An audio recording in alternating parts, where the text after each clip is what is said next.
You suffer more in imagination than you do in reality. What does that line mean to you? Because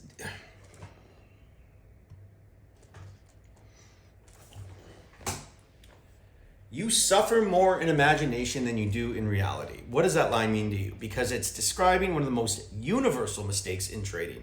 And it's the way that the human mind turns uncertainty into pain long before anything actually happens. Now, this is the fifth rule in my 11 golden rules of a highly profitable trading mindset. We suffer more in imagination than we do in reality. But most traders don't suffer because of the losses that they take. They suffer because of the stories they tell themselves about those losses. That's why you'll sit in a trade and your mind will start racing ahead. What if this one fails? What if it goes in a drawdown? What if I lose everything in my account once again? The brain cannot stand not knowing, so it fills that empty space with worst case scenarios. And the most dangerous part of that all is that your body believes it.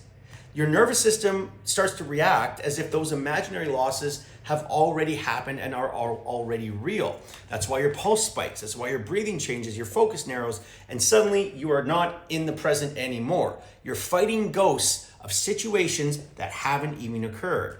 That's the imagination part. It's protective, but it is costly. The mind is always trying to prepare you for pain, but in doing so, it makes you live through that pain dozens of times before the real event ever arrives. And so by the time you actually take that loss, you've already experienced it mentally in 10 different ways. And that kind of emotional rehearsal wears you down and destroys your objectivity. And that's why many traders find themselves completely paralyzed after a few bad weeks. Because it's not that financial damage that breaks them, it's that constant loop of imagined failure.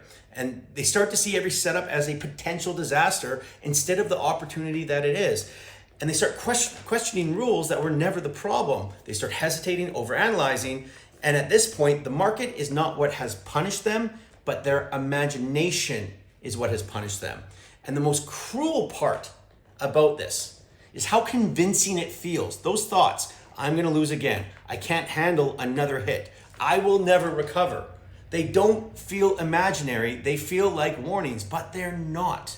They're just noise. The mind's way of trying to create certainty in an environment that will never give it. And the real suffering happens when you start reacting to those thoughts and that noise, closing trades early, skipping valid setups, endlessly tweaking your plan to feel safe. And you end up exhausting yourself emotionally, trying to control outcomes that were never under your control in the first place. And that's what this entire idea points to.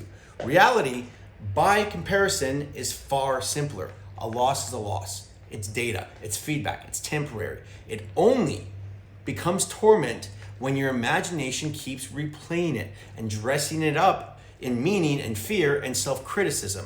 So when you catch yourself spiraling through possibilities, pause and remind yourself, none of it's real yet. The only thing that's real is what's on the chart right now in front of you. Everything else is just your imagination pretending to be real. And that's where most traders lose long before the trade ever does.